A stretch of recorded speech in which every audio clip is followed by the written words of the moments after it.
Hello everyone, welcome to my channel enjoy the tale. ఇవాళ నేను explain చేయబోతున్న movie భూతద్దం Bhaskar. Movie చాలా ఇంట్రెస్టింగ్గా ఉంది, సో వీడియో కంప్లీట్గా చూడడానికి ట్రై చేయండి.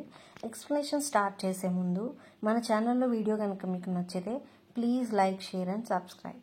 ఇంకా మూవీలోకి వెళ్తే మూవీ ఎలా స్టార్ట్ అవుతుందంటే, కర్ణాటక ఆంధ్ర బోర్డర్లో ఉన్న ఫారెస్ట్లో తల లేకుండా ఒక అమ్మాయి బాడీ కనిపించిందని, ఇంకా హత్యకు ముందు రేప్ కూడా చేశారని, ఇది ఇప్పటికి 15వదని న్యూస్లో వస్తుంది. ఆ అమ్మాయి బాడీ దగ్గర దిష్టి బొమ్మ కూడా ఉంటుంది. సో పోలీసులు అది దిష్టి బొమ్మ హత్యగా కేసు రాసుకుంటారు. నెక్స్ట్ సీన్లో మనకి ఒక అమ్మాయిని కుర్చీకి కట్టేసి చూపిస్తారు.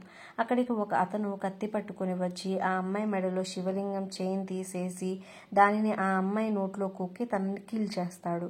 కట్ చేస్తే ఇద్దరు వ్యక్తులు జోసెఫ్ అండ్ జాన్ భూతద్దం భాస్కర్ని కలవడానికి ఒక ఊరికి వచ్చి అతని ఆఫీస్ గురించి బాషా అనే మెకానిక్ని అడిగి తెలుసుకుంటారు.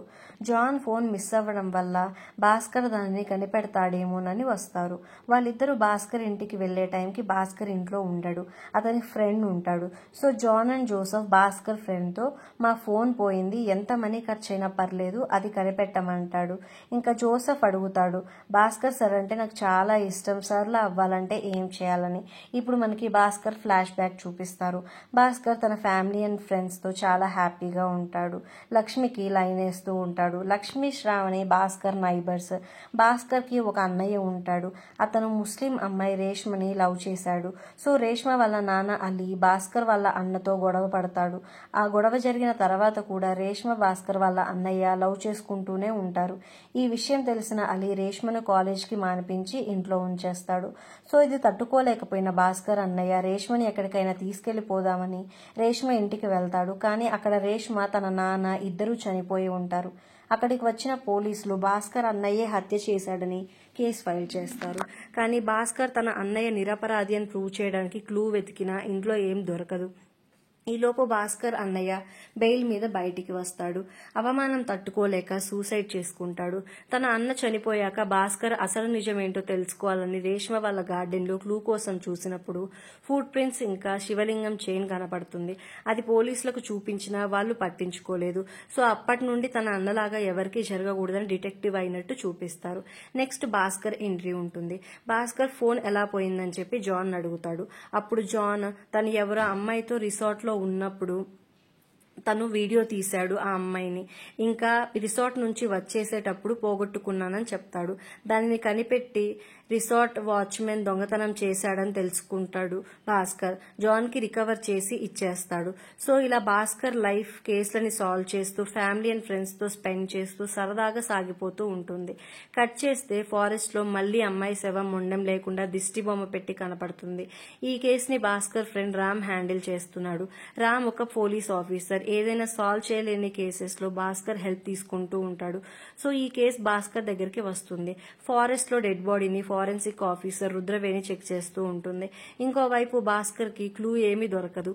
కాకపోతే చేతికి ఉన్న ఎక్స్ట్రా వేళ్ళని, అంటే ఆ అమ్మాయికి లెఫ్ట్ అండ్ రైట్ హ్యాండ్కి 6 ఫింగర్స్ ఉంటే ఆ 6వ వేలుని కట్ చేసి కుట్లేసినట్టు తెలుస్తుంది. అక్కడికి లక్ష్మి వస్తుంది. లక్ష్మి ఒక జర్నలిస్ట్. లక్ష్మి క్లూస్ ఏం దొరకలేదని తెలుసుకొని ఇలా అమ్మాయిల్ని చంపడం గురించి బాగా బాధపడుతుంది. నెక్స్ట్ సీన్లో ఈ కేసు గురించి భాస్కర్ పోలీస్ స్టేషన్లో మాట్లాడుతున్నప్పుడు స్టేషన్ బయట ఒక అతను గొడవ చేస్తూ ఉంటాడు. అప్పుడు రామ్ చెప్తాడు తన లవర్ కనపడట్లేదని ఎప్పుడో కంప్లైంట్ ఇచ్చాడు. లవర్ అంటే అమ్మాయి కాదు, హిజ్రా, ఎక్కడో నేపాల్లో తప్పిపోతే వికారాబాద్లో కంప్లైంట్ ఇచ్చాడని భాస్కర్కి చెప్తారు. సో ఈ కేసు ఏదో తేడాగా ఉందనుకుంటారు. కట్ చేస్తే కర్ణాటక ఆంధ్ర బోర్డర్ ఫారెస్ట్లో మళ్లీ అమ్మాయి బాడీ కనిపిస్తుంది. బాడీ కర్ణాటక ఫారెస్ట్ రీజియన్లో దొరకడం వల్ల కర్ణాటక పోలీసులైన శంకర్ అక్కడికి వెళ్తారు. ఆ ప్లేస్కి లక్ష్మి కూడా వస్తుంది. క్లూస్ గురించి పోలీసులను లక్ష్మి అడిగినప్పుడు ఐడెంటిఫికేషన్ చేయలేం బాడీని, ఫింగర్ ప్రింట్స్ లేకుండా హ్యాండ్కున్న స్కిన్ తీసేశాడు, తల లేదు, ఎవరైనా మిస్సింగ్ కంప్లైంట్ ద్వారా వచ్చిన కేసెస్తో DNA మ్యాచ్ చేసి చూడాలి అంటాడు. అక్కడికి భాస్కర్ కూడా వస్తాడు. కానీ భాస్కర్ బాడీని చూసి షాక్ అవుతాడు. బాడీ కాలికి ఒక గాయం ఉంది. అది తన ఫ్రెండ్ శ్రావణికి ఉన్నట్టే ఉంది. సో శ్రావణి ఎవరో కాదు, లక్ష్మి వాళ్ళ అక్క. అది తెలిసి హాస్పిటల్లో టెస్ట్ చేపిస్తే అది శ్రావణి డెడ్ బాడీ అని తెలుస్తుంది. భాస్కర్ చాలా బాధపడతాడు. తను సీరియల్ కిల్లర్ కేసు సరిగా పట్టించుకోకపోవడం వల్లే ఇలా జరిగిందని, శ్రావణి చావు కారణమైన వాళ్ళని వదలకూడదని అంటాడు. రామ్ కూడా భాస్కర్ కి ఈ విషయంలో హెల్ప్ చేస్తా అంటాడు. నెక్స్ట్ సీన్ లో భాస్కర్ శ్రావణి ఫ్యామిలీని, లక్ష్మిని ఓదార్చడానికి ఇంటికి వెళ్తాడు. అక్కడ లక్ష్మి భాస్కర్ ని కొట్టి పంపించేసేస్తుంది. Next day Bhaskar Shravani lover Kishore ని కలుస్తాడు. శ్రావణి చనిపోయే రోజు ఏ టైం వరకు కలిసి ఉంది, ఎక్కడెక్కడికి వెళ్లారని కనుక్కుంటాడు. శ్రావణి ఫ్రెండ్స్ దగ్గరికి వెళ్లి తన బిహేవియర్ ఎలా ఉందని కనుక్కుంటాడు. అప్పుడు శ్రావణి ఫ్రెండ్స్ శ్రావణి డల్ గా ఉందని, ఒక 3 to 4 days నుంచి సరిగ్గా మాట్లాడట్లేదని చెప్తారు. ఈ విషయం ఇన్వెస్టిగేషన్ చేసే ప్రాసెస్ లో భాస్కర్ ని ఒక కారు గుద్దుతుంది. బట్ అతను కొన్ని చిన్న చిన్న గాయాలతో సేవ్ అవుతాడు. లక్ష్మి హాస్పిటల్ కి వచ్చి భాస్కర్ కి సారీ చెప్పి ఇన్వెస్టిగేషన్ లో జాయిన్ అవుతుంది. Dead bodies Karnataka forest region లో కూడా దొరికాయి కాబట్టి కర్ణాటక పోలీస్ దగ్గర ఉన్న ఇన్ఫర్మేషన్ కోసం అడిగితే బాగుంటుందని కర్ణాటక ఏరియాకి వెళ్తారు. అక్కడ ఉన్న క్లూస్ లో శ్రావణి డెడ్ బాడీకి కట్టిన వైట్ శారీ, మిగతా బాడీస్ కి కట్టిన వైట్ శారీ డిఫరెంట్ గా ఉండడం గమనిస్తాడు భాస్కర్. ఇంకా అక్కడ ఉన్న శారీస్ మీద ఏవో ఆల్ఫాబెట్ ప్రింట్స్ చూసి నోట్ చేసుకుంటాడు. అది హైదరాబాద్ లో ఉన్న ఒక హాస్పిటల్ అడ్రస్ గా డీకోడ్ చేస్తాడు. Shravani body Karnataka forest region లో దొరికింది, కానీ శారీ మీద అడ్రస్ ఒక హైదరాబాద్ ది. సో ఏదో లింక్ ఉందనుకుంటారు. సో ఆ అడ్రస్ లో ఉన్న క్లూస్ ని డీకోడ్ చేసి ఒక హాస్పిటల్లో ఉన్న ఆర్ఎంపీ డాక్టర్ ని అరెస్ట్ చేస్తారు. ఇంకోవైపు కర్ణాటక పోలీసులు శ్రావణి బాయ్ ఫ్రెండ్ కిషోర్ ని కస్టడీలోకి తీసుకుంటారు. అప్పుడు కిషోర్ చెప్తాడు, యాక్చువల్లీ శ్రావణి ప్రెగ్నెంట్ అవ్వడం వల్ల కిషోర్ తనని హాస్పిటల్ కి తీసుకెళ్తాడు అబార్షన్ కి. అబార్షన్ టైంలో శ్రావణి పడుకున్న బెడ్ మీద ఉన్న బెడ్షీట్ కి హాస్పిటల్ అడ్రస్ ప్రింట్ చేసి ఉంటుంది. అది కొత్త బెడ్షీట్ అవ్వడం వల్ల ఆ ప్రింట్ శ్రావణి హ్యాండ్ కంటుకుంటుంది. ఇంకా కిషోర్ చెప్తాడు, హాస్పిటల్లో డాక్టర్ అబార్షన్ చేస్తానని శ్రావణిని చంపాడు. ఇంకా ఏం చేయాలో తెలియక మేమే సీరియల్ కిల్లర్ మర్డర్ చేసినట్టు శ్రావణిని అలా తల నరికేసి ముక్కలు ముక్కలు చేసేసి చంపేశామని చెప్తారు. భాస్కర్ కి యాక్సిడెంట్ కూడా కిషోరే చేశాడని తెలుస్తుంది. ఇంకా భాస్కర్ కిషోర్ ని డాక్టర్ ని కొడతాడు. రామ్ కర్ణాటక పోలీసులని అడుగుతాడు, కిషోర్ ని మీరు ఎలా పట్టుకున్నారు సార్ అని. సీరియల్ కిల్లర్ శవాలను ఈస్ట్ వైపే పెడుతున్నాడు, కానీ వీళ్ళు నార్త్ వైపు పెట్టారు. ఇంకా దిష్టి బొమ్మ ప్లాస్టిక్ తో చేసి పెట్టారు. సీరియల్ కిల్లర్ చెక్కతో పెడతాడు. సో డౌట్ వచ్చి ఇన్వెస్టిగేషన్ చేస్తే వీళ్ళని తెలిసిందని చెప్తాడు. ఇంకో విషయం కూడా చెప్తాడు, ఇప్పటి వరకు కిల్లర్ గవర్నమెంట్ రికార్డ్స్ లో వేలిముద్రలు లేని వాళ్ళనే చంపాడని చెప్తాడు. ఇవన్నీ ఆలోచిస్తున్నప్పుడు భాస్కర్ కి ఏం గుర్తొస్తుందంటే, మనకి మూవీ స్టార్టింగ్ లో జాన్ తన ఫోన్ పోయిందని చెప్తాడు కదా, ఆ ఫోన్ లో ఒక వీడియోలో 12 ఫింగర్స్ ఉన్న అమ్మాయిని భాస్కర్ చూస్తాడు.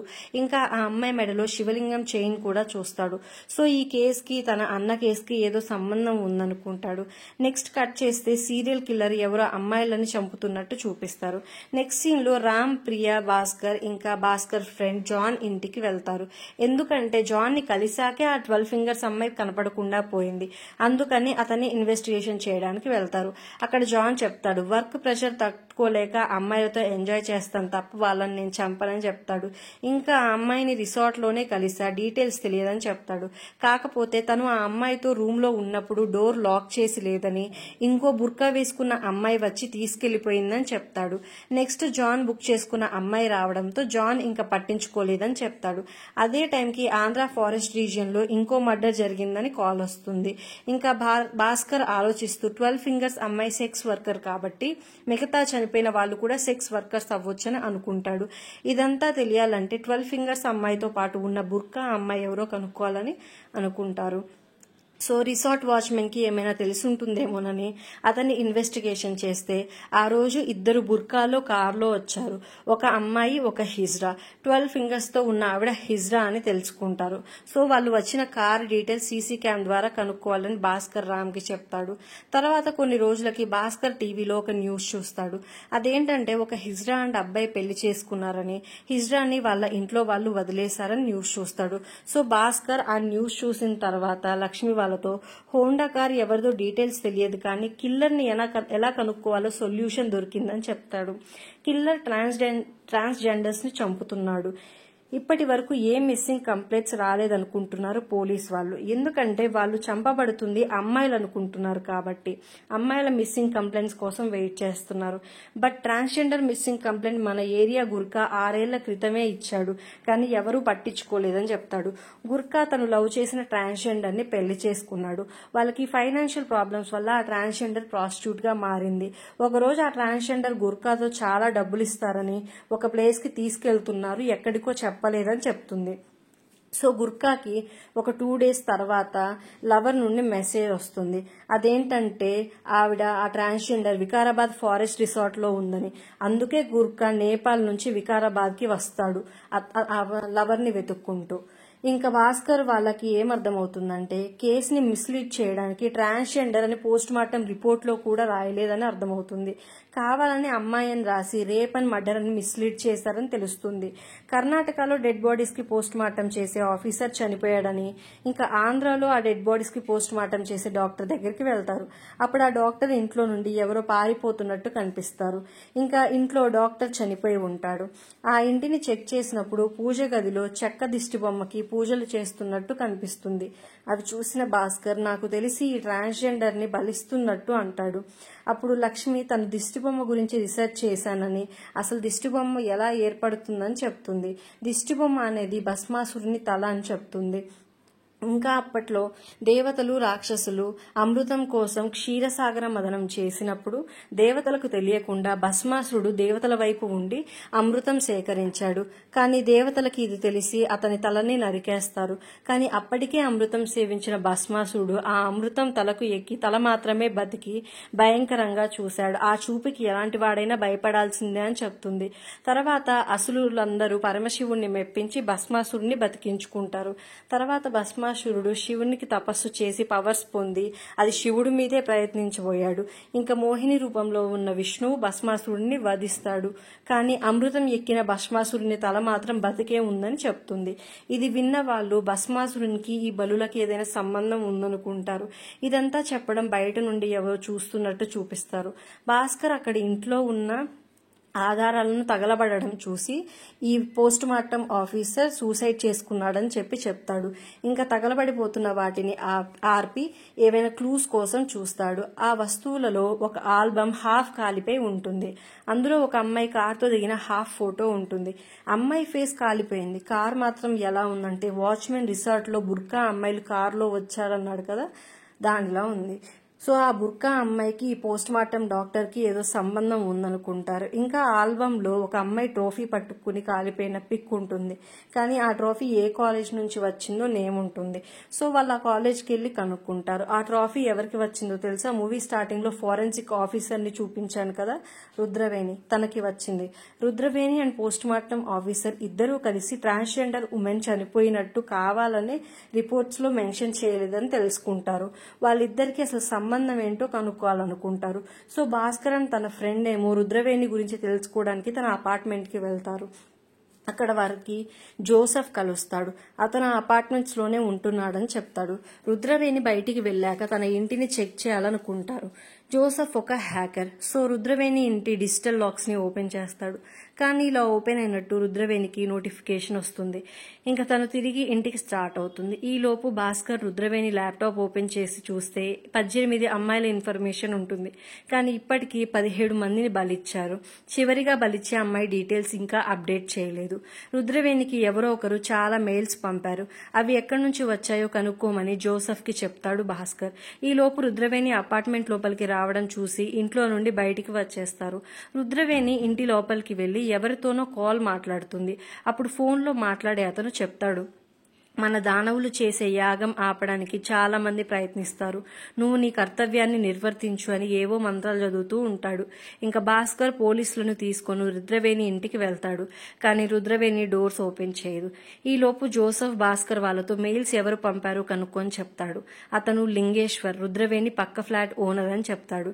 ఇంకా వాళ్ళు అతని ఫ్లాట్ లోకి వెళ్లి చూస్తే Rudraveni flat and Lingeshwar flat ఒక డోర్ ద్వారా లింక్ అయి ఉంది. ఆ డోర్ ఓపెన్ చేసి చూస్తే రుద్రవేణి చనిపోయి ఉంటుంది. ఇంకా అపార్ట్మెంట్ ప్రెసిడెంట్ని దానవ లింగేశ్వర్ గురించి అడిగితే లింగేశ్వర్ రుద్రవేణి అన్నా చెల్లెళ్ళని, లింగేశ్వర్ బాంబేలో జాబ్ చేస్తున్నాడు, అప్పుడప్పుడు ఇక్కడికి వచ్చి వెళ్తాడని చెప్తాడు. రుద్రవేణి ఒంటరిగా ఉంటుందని చెప్తాడు. ఇంకా లింగేశ్వర్ ఫోటో ఉందా అని అడిగినప్పుడు ప్రెసిడెంట్ తన అమ్మాయి పెళ్లికి వచ్చి అడని తీసుకొస్తా అని చెప్పి వెళ్తాడు. భాస్కర్ ఆ ఫ్లాట్లో ఉన్న పూజ గదిని చూసినప్పుడు దిష్టి బొమ్మకి పూజ చేస్తున్నట్టు చూస్తాడు. అదే రూమ్ లో వాళ్ళకి షాకింగ్ గా ఒక అమ్మాయి ఫోటో కనపడుతుంది. తను ఎవరో కాదు, కర్ణాటక పోలీస్ ఆఫీసర్ శంకర్ దత్తత తీసుకున్న ట్రాన్స్జెండర్. సో వాళ్ళు నెక్స్ట్ ఆ అమ్మాయినే బలి ఇస్తున్నారని తెలుసుకుంటారు. ప్రెసిడెంట్ ఫోటో చూపిస్తాడు. అందులో ఉన్నది ఎవరో కాదు, భాష అనే లింగేశ్వర్ అని తెలుసుకుంటారు. సో పోస్ట్ మార్టం ఆఫీసర్ ఇంట్లో నుండి ఎవరో పరిగెత్తారు అన్నాను కదా, అతనే భాష. సో ఇది తెలుసుకున్న భాస్కర్ భాష కోసం వెళ్తారు. ఇంకోవైపు భాష తన మెకానిక్ షెడ్ లో ఏడుస్తూ ఉంటాడు, రుద్రవేణి పిక్ చూస్తూ. అక్కడే షాప్ బయట లక్ష్మి గుర్కాని తన ట్రాన్స్జెండర్ లవ్ కేస్ గురించి డీటెయిల్స్ తెలుసుకుంటూ ఉంటుంది. ఇది విన్న భాష గుర్కాని చంపి లక్ష్మిని కిడ్నాప్ చేసి ఎక్కడికో తీసుకెళ్తాడు. మెకానిక్ షాప్ దగ్గరికి వచ్చిన భాస్కర్ కి భాష కనపడడు. ఫారెస్ట్ నుండి ఏవో సౌండ్స్ వినిపిస్తూ ఉంటాయి. అక్కడికి వెళ్లి చూస్తే భాష ఏవో మంత్రాలు చదువుతూ ఉంటాడు. అక్కడ భాషకి భాస్కర్ అండ్ పోలీసులకి ఫైట్ జరుగుతుంది. భాస్కర్ కి అర్థమవుతుంది ఏంటంటే రేష్మ వాళ్ళ నాన్న అలీని ఇంకా రేష్మని చంపింది భాషని అని. ఎందుకు చంపాడో ఫ్లాష్ బ్యాక్ చూపిస్తారు. ఒకరోజు రుద్రవేణి ఒక ట్రాన్స్జెండర్ ని భాషకి అప్పగిస్తూ చాలా డబ్బులు వస్తాయి ఇతనితో వెళ్ళు అని పంపిస్తుంది. ఆ ట్రాన్స్జెండర్ మెడలో శివలింగం వేసి బుర్కాలో తీసుకెళ్తూ ఉంటాడు. దారిలో అలీ భాషని కార్ రిపేర్ ఉందని ఆపి చూడమంటాడు. ఆ టైంలో అలీ ఆ బుర్కా వేసుకున్న అమ్మాయి ఒంటి మీద శివలింగం చూస్తాడు. అది చూసి అతనికి డౌట్ వస్తుంది. భాష షాప్ చెక్ చేస్తే అక్కడ క్షుద్ర పూజలు చేస్తున్నట్టు ఇంకా శివలింగ మాలలు కనపడతాయి. ఇంకా అలీ ఆ శివలింగ మాలలు షాప్ నుండి తీసుకుని వచ్చేస్తాడు. ఇది తెలుసుకున్న భాష రేష్మని అలిని చంపి శివలింగ మాలలు తెచ్చుకుంటాడు. ఇలా తీసుకుపోతున్నప్పుడే ఒక శివలింగం రేష్మ వాళ్ళ గార్డెన్ లో పడిపోతుంది. అదే భాస్కర్ కి అప్పుడు దొరుకుతుంది. ఇలా భాష తన అన్న చావుకి కారణమవుతాడు. ఇంకా భాష లక్ష్మిని కిడ్నాప్ చేసినట్టు చెప్తాడు. ఇవాళ తన అన్న సన్యాస యాగం పూర్తవుతుంది, సో నీ గర్ల్ ఫ్రెండ్ ని గిఫ్ట్ గా ఇచ్చా అంటాడు. మా యజ్ఞాన్ని ఎవరూ ఆపలేరు, మహావీరుడిలా తిరిగి వస్తా అని చెప్పి భాష చచ్చిపోతాడు. భాష బాడీ మీద ఒక బర్త్ మార్క్ చూస్తాడు భాస్కర్. అది ఎక్కడో చూసినట్టు అనిపిస్తుంది. ఇంకా లక్ష్మిని వెతుక్కుంటూ పోస్ట్ మార్టం ఆఫీసర్ ఇంట్లో ఏమైనా క్లూస్ ఉంటాయేమోనని వెళ్తాడు. అక్కడ భాస్కర్ కి ఏం తెలుస్తుందంటే భస్మాసురుణ్ణి తిరిగి బతికించడానికి తన వంశస్థులు ప్రయత్నిస్తున్నారని. 18 మంది ట్రాన్స్జెండర్లని ఆత్మలింగం నోట్లో పెట్టి చంపి వాళ్ళ బూడిదని వాడి భస్మాసురుణ్ణి బతికించవచ్చని తెలుసుకుంటాడు. అంటే భస్మాసురుని వంశస్థులు రుద్రవేణి, భాష, పోస్ట్ మార్టం ఆఫీసర్ అందరూ ఆ పూజ కోసమే విషయం బయటికి తెలియకూడదని చనిపోయారు. అక్కడ ఇంట్లోనే భాస్కర్ కి ఒక ఫోటో కనపడుతుంది. ఆ ఫోటోలో భాష చిన్నప్పుడు బర్త్ మార్క్ తో ఉన్నట్టు కనిపిస్తుంది. ఆ ఫ్యామిలీ ఫోటోలో ఇదంతా ఎవరు చేస్తున్నారో భాస్కర్ కి తెలుస్తుంది. అది ఎవరో కాదు, కర్ణాటక పోలీస్ ఆఫీసర్ శంకర్. ఇంకా భాస్కర్ శంకర్ దగ్గరికి వెళ్లి అతని పూజ కోసం చాలా ఇయర్స్ నుంచి దాచిన ట్రాన్స్జెండర్స్ బూడిదని వాటర్ లో కలిపి వాళ్ళ యజ్ఞాన్ని పాడు చేస్తాడు. శంకర్ తను తలపెట్టిన యాగం పూర్తి చేయలేకపోయేసరికి మంటల్లో దూకి చనిపోతాడు. ఇంకా భాస్కర్ లక్ష్మిని ఇంకా శంకర్ దత్తత తీసుకున్న అమ్మాయిని రక్షిస్తాడు. ఇలా మూవీ ఎండ్ అవుతుంది. మీకు ఈ వీడియో నచ్చితే సబ్స్క్రైబ్ చేసుకొని పక్కనే ఉన్న బెల్ ఐకాన్ని క్లిక్ చేయండి. Thanks for watching.